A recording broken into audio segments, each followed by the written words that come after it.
Good evening and welcome to Englebrook Independent News Federal Crime Report. I'm Haylee Ficuciello. Tonight, we take you across the Midwest as federal prosecutors continue to pursue violent offenders, child predators, organized drug traffickers, financial fraud suspects, and repeat violent criminals. Our report is compiled from official announcements released by the United States Attorney's Office across the federal courts and highlighting some of the most significant federal criminal cases announced during the closing days of July of 2026. We begin tonight in Minnesota. A violent repeat domestic offender from Red Lake Indian Reservation will spend more than 3 years in federal prison after a brutal assault on his longtime partner. 46-year-old Alan Robert Cloud was sentenced to 41 months in federal prison after pleading guilty to domestic assault by a habitual offender resulting in substantial bodily harm.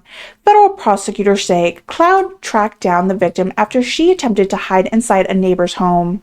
According to court records, he assaulted her repeatedly by punching her, kicking her, pulling her hair, preventing her from escaping, and later striking her in the head with a piece of concrete after she made another attempt to flee. The victim suffered serious injuries and required emergency air transportation to a regional hospital. Prosecutors also noted this was not an isolated incident. Court records show Cloud had accumulated at least 5 prior tribal court convictions involving domestic violence and stalking, and spanning more than a decade and involving the same victim. Federal prosecutors also announced the guilty plea of a registered predatory offender accused of targeting children online. 36-year-old Christopher Allen Alzenberg admitted to a federal court to the production and attempted production of child sexual abuse material. According to prosecutors, Allensberg spent nearly 3 years using text messaging and social media platforms to initiate sexual explicit conversations with girls between 14 and 17 years old, coercing or attempting to coerce them into producing explicit images and videos. Investigators have identified at least 12 known minor victims. Authorities say Allensberg was already listed in Minnesota's predatory offender registration because of his previous child pornography convictions. He now faces a mandatory minimum federal prison sentence of 25 years in prison, and he is sentenced later this year. Federal prosecutors also announced another disturbing case involving the online exploitation of a child. 39-year-old Jeffrey Thomas Simmons pled guilty to coercion and enticement of a minor. According to federal investigators, Simmons allegedly manipulated a 13-year-old girl over a messaging application for more than a year, coercing her into sexual activity with threatening that he would kill her himself or the victim she had ever reported him. The abuse eventually came to the light after the victim's parents contacted law enforcement. When investigators searched Simmons' phone, they reportedly discovered additional conversations with individuals identifying themselves as underage girls. Simmons faces a mandatory minimum sentence of 10 years in federal prison. Federal prosecutors in Wisconsin announced that sentencing of an international fraud participant who helped steal millions of dollars from elderly and vulnerable Americans. 22-year-old Roshan Shah, a citizen of India who has been attending college in Canada, received 48 months in federal prison after pleading guilty to conspiracy to commit money laundering. According to court records, victims throughout the United States were contacted by overseas fraud operators and falsely told that their identity had been leaked to criminal activity. They were instructed to launder money and gold to someone who posed as a federal agent as so-called a safekeeper. That individual was allegedly Shah. Federal authorities say Shah collected more than $3.7 million from 15 victims before being arrested during an attempted pickup in Wisconsin. In another Wisconsin case, a Minnewacan man received 7 years in federal prison after investigators uncovered one of the largest collections of child sexual abuse materials found in the district. 28-year-old Zachariah Barefren pled guilty to transporting child sexual abuse materials after investigators received a cyber tip indicating that he had uploaded illegal images to cloud storage. A search of his electronic devices alleged uncovered more than 28 1,000 suspected child sexual abuse files, along with additional 5,000 files categorized as high-risk material. Following his prison sentence, Breff must serve 10 years of supervised release and registered as a sex offender. Federal authorities in Detroit announced a major civil healthcare fraud settlement involving allegations of false Medicare billing. Orchard Laboratory Corporation, based in Oakland County, agreed to pay nearly $6.5 million to resolve allegations under the False Claim Act.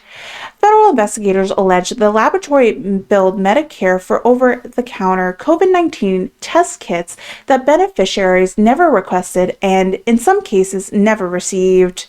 The settlement resolved the allegations without a determination of liability. Federal prosecutors also announced the arrest of Honduran national accused of illegally re-entering the United States after multiple prior removals. Authorities say Michael Jamalke Cosley Bennett was taken into custody during a traffic stop in Taylor, Michigan. During the processing, agents allegedly discovered counterfeit immigration and social security documents. Investigators also learned Bennett was also wanted in Honduras in connection with a murder investigation and had previously been deported from the United States on 2 separate occasions. He remains in federal custody pending further proceedings.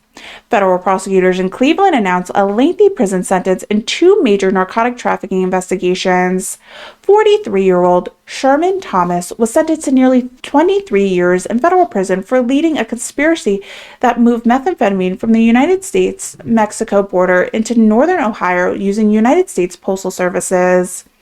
Evidence presented at trial showed investigators seized thousands of grams of methamphetamine, a kilogram pill press, narcotic ledgers, cash counting equipment, and loaded handguns. Thomas will also serve a lifetime of federal supervised release after completing his prison sentencing. Meanwhile, in a separate federal case, Jean Carlos Martinez of Youngstown received more than 15 years in federal prison after admitting he intended to distribute nearly 2 kilograms of cocaine mailed from Puerto Rico to Ohio, and postal inspector intercepted the package before conducting a controlled delivery that ultimately led to Martino's arrest. Laboratory testing later confirmed the parcel containing approximately 4.4 pounds of cocaine. Still ahead in our federal crime report, federal prosecutors in Indiana announced a lengthy sentencing for major methamphetamine traffickers and repeat child predators. In Iowa, a high-profile federal prosecution connected to the death of a 14-year-old girl moving closer to trial. And in Illinois, a Hollywood film producer is accused of orchestrating an investment fraud scheme exceeding $100 million. We'll continue our coverage in just a moment. Welcome back to Englebrook Independent News Federal Crime Report. We continue our review on one of the most significant federal criminal cases announced across the Midwest during the closing day of July of 2026. Federal prosecutors in Indiana announced the sentencing of 2 Ellensville men who operated a significant methamphetamine trafficking conspiracy responsible for distributing large quantities of narcotics throughout the Vandenberg County. 47-year-old Isaiah J. Horn was sentenced to 15 years in federal prison, while 42-year-old Christopher M. Youngblood received 7 years after both men pled guilty to federal drug trafficking offenses. According to court records, Horn served as a primary supplier in the organization, providing methamphetamine to distribute to those who supplied low-level dealers throughout the Evansville area. Investigators determined that over just a 7-month period, the conspiracy distributed approximately 16 pounds of methamphetamine. Federal prosecutors also detailed extensive efforts by Horn to evade law enforcement, including using residents owned by others to store narcotics, directing associates to make deliveries, and accepting payments throughout accounts held in other individuals' names. Both defendants will remain with federal supervised release after completing their prison sentences. Federal authorities also announced another lengthy prison sentence involving a repeat child predator. 59-year-old Jason Milano of Indianapolis was sentenced to 14 years in federal prison prison, followed by a lifetime of supervised release after pleading guilty to possession of child sexual abuse material and attempting to destroy evidence during a federal investigation. According to prosecutors, Milano had already served 2 previous federal prison sentences for child exploitation offenses. While on supervised release, investigators discovered multiple unauthorized electronic devices containing illegal child sexual abuse material. Federal authorities also recovered evidence indicating Milano attempting to remotely erase one of the seized devices after investigators began examining it. The court cited Milano's repeat violations and long criminal history involving child exploitation in imposing the sentences. Federal prosecutors in Iowa continue pursuing one of the region's most closely watched criminal prosecutions involving the disappearance and death of 14-year-old McKenna Wendell. Mark Milk of Sussex Falls, South Dakota, pled not guilty to multiple federal charges and remains in federal custody pending trial. According to the indictment, prosecutors allege Milk distributed cocaine and THC, transported a minor across state lines for criminal sexual activity, and participated in efforts to conceal evidence connected to the investigation. Federal prosecutors further allege the cocaine distributed by Milk resulted in McKenna Wendell's death. If convicted in one of the most serious charges, Milk faces a possible life in federal prison. A co-defendant, John Rodness, is separately charged with conspiracy to conceal evidence and acting as an accessory after the alleged offense. His initial appearance remains scheduled for early August. In another Iowa case, federal jury convicted Lopez Mongango, originally from the Democratic Republic of Congo, on charges involving immigration document fraud. According to evidence presented during the trial, Makango obtained permanent residency throughout the diversity visa lottery after allegedly failing to disclose that he had a child, a required disclose under federal immigration law. The dispensary reportedly came to light years later during an unrelated child abuse investigation. Following approximately 7 hours of jury deliberation, the jury found Malanko guilty of unlawful possession and unlawful use of identification documents. Sentencing will take place at a later date this year.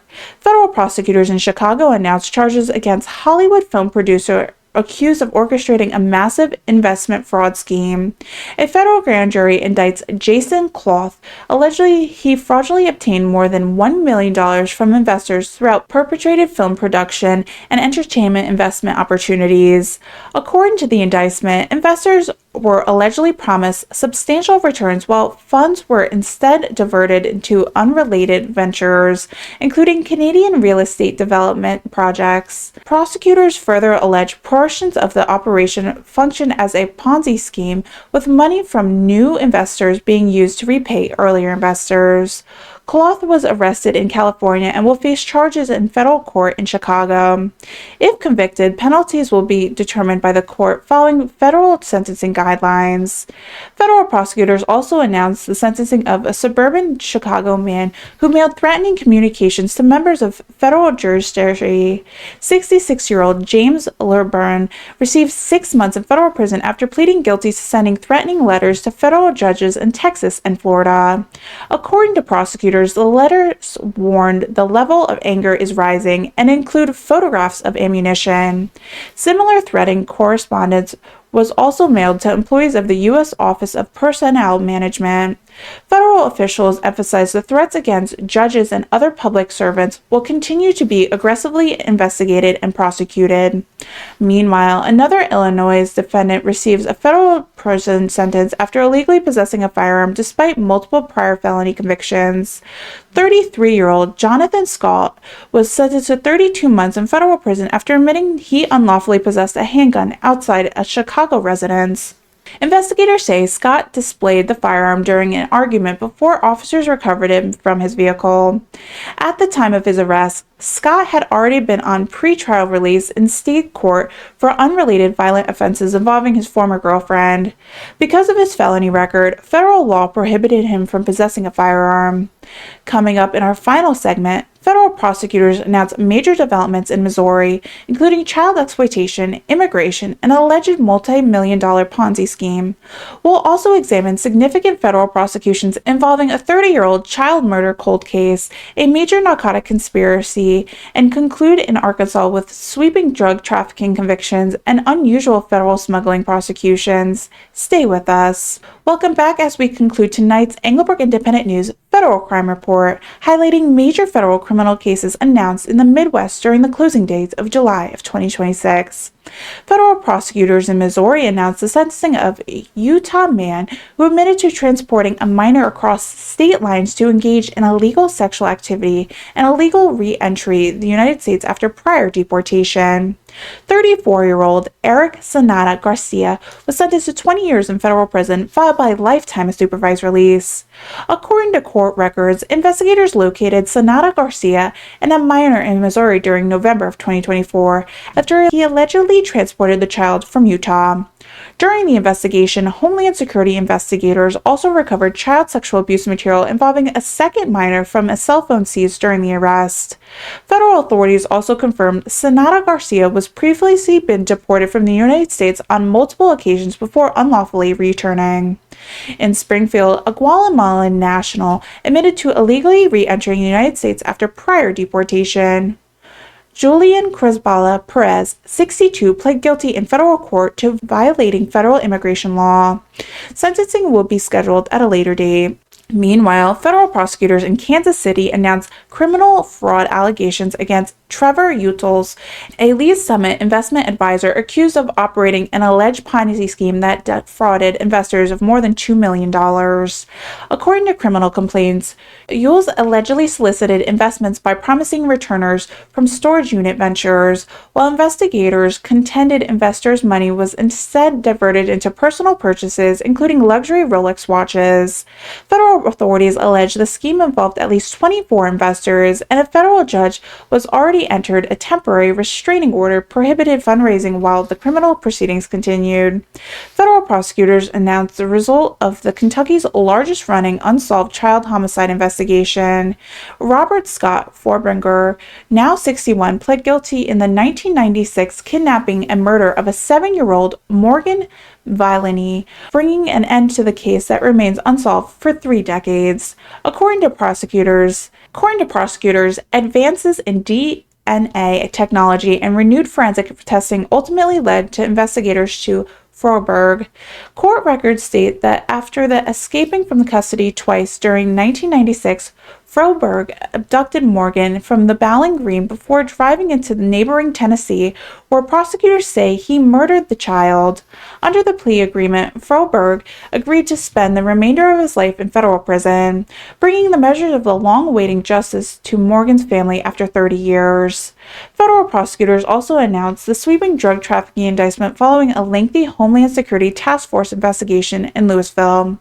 A federal grand jury charged 7 individuals with conspiring to distribute large quantities of cocaine throughout Jefferson County. One defendant, James Moorman, also faces additional firearm and methamphetamine charges, and because of his extensive criminal history, faces a potential sentence ranging from 20 years to life in federal prison if convicted. The remaining defendants each face substantial federal prison terms if convicted as charged. Federal prosecutors in Little Rock announced the final sentencing in a large multi-state narcotic conspiracy involving cocaine, methamphetamine, and fentanyl. Kevin Langle received 14 years in federal prison. Bruce Smith received 10 years in prison. Larry Rogers received 5 years. According to prosecutors, the organization trafficked narcotics from California and Texas into Arkansas over several years before a lengthy federal investigation dismantled the operation. Evidence presented during the trial showed multiple kilogram-level cocaine transactions, repeat methamphetamine deliveries, and distribution networks stretching across several states. The 3 defendants were the last members of the 18-defendant federal conspiracy to be sentenced. Federal prosecutors also announced the unusual wildlife smuggling prosecution. Yankee Elizabeth Amaya Gugza of Mountainville pled not guilty after being indicted on allegations that she illegally smuggled blood clams from El Salvador into the United States and later sold them at a local event and through social media. According to prosecutors, federal investigators began examining the case after receiving information from the Arkansas Department of Health regarding the alleged illegal importation and sale of shellfish. The case remains pending for federal court.